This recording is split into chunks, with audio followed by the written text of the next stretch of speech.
मैं समझता हूँ कि नेतन्याहू ने ये एक अच्छा मौका उसको देखा कि अमेरिका उनका विरोध नहीं कर सकता और ये मौका है कि सब ख़त्म कर दें, क्या लेबनान में हिजबुल्लाह को या हमास को या ईरान को भी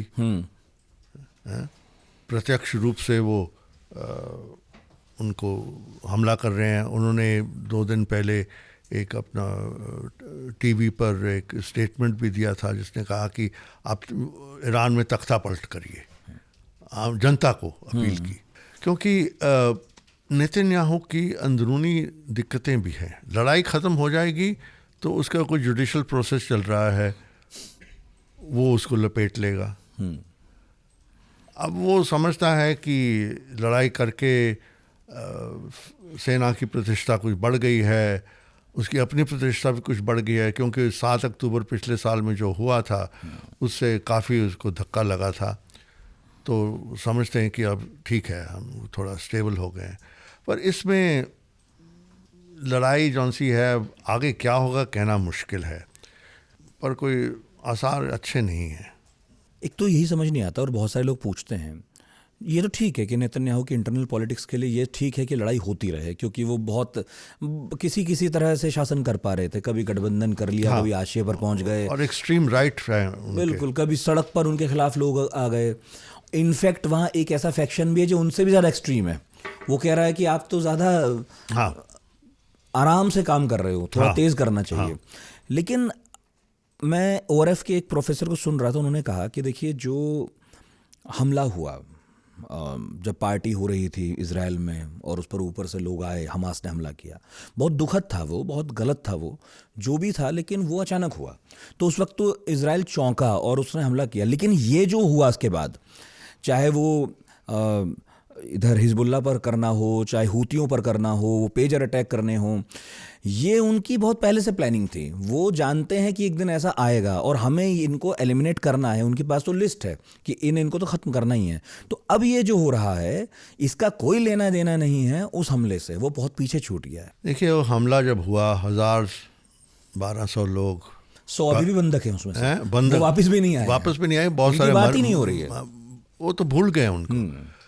पर उसके बाद इजराइल ने 40-45 हज़ार लोगों का हत्या किया, जिसमें से अधिकांश औरतें और बच्चे थे। ये क्या मतलब हुआ? ये जौन सा पेजर अटैक हुआ और वॉकी टॉकी का हुआ, ये आतंकवाद नहीं है? अगर ऐसी घटना किसी और मुल्क में होती, यूरोप में या अमेरिका में, तो कहते देखो आतंकवाद है। पर इजराइल को कोई पूछने वाला नहीं है। मैं समझता हूँ कि इजराइल भी कुछ ज़्यादती कर रहा है और इसका अंजाम अच्छा नहीं होगा, क्योंकि दुनिया में इजराइल की नैतिक स्थिति कमज़ोर हो गई है। हाँ, टैक्टिकली अभी जीत गए हैं, पर लड़ाई का अंत में कोई लक्ष्य तो होना चाहिए ना। तो इजराइल का लक्ष्य तो यही होना चाहिए ना कि हम सुख शांति से अपना जिएं। क्या वो जी पाएंगे? इतने लोगों को मारा है, इतने मुल्कों को तबाह किया है, तो वहाँ के जौन से रहने वाले बचे हैं, क्या वो भूलेंगे? वो तो बदला लेने में लगे रहेंगे ना। बिल्कुल, गजा की स्थिति तो फिर ऐसी ही तो हुई है। हाँ, वो कैसे अब चुप रहेंगे? वो जो नहीं उठा रहे थे वो भी बंदूक उठाएंगे। अब छोटे छोटे बच्चे हैं, वो भी फिर, तो इसी तरह तो आतंकवाद बढ़ता है ना। इजराइल ने 40-45 हज़ार लोगों का हत्या किया, जिसमें से अधिकांश औरतें और बच्चे थे। ये आतंकवाद नहीं है? वॉर भी अपने आप में एक स्ट्रेटजी होती है। मतलब वॉर ये नहीं कि बात बिगड़ गई लड़ लिए, कुछ तो होगा ना, कहीं पहुंचना है। War is politics by other means. कि नेतन्याहू एक अच्छा मौका उसको देखा कि अमेरिका उनका विरोध नहीं कर सकता। ये शिया यहूदी संघर्ष ज़्यादा हो गया है क्या? सुन्नी इसमें थोड़ा दूर ही है। अगर इजराइल समझता है कि ईरान को ख़त्म कर देंगे तो गलत फहमी है। ईरान इजराइल अब आमने सामने अगर आने ही है तो लोग सवाल पूछने लगे हैं, कौन जीतेगा?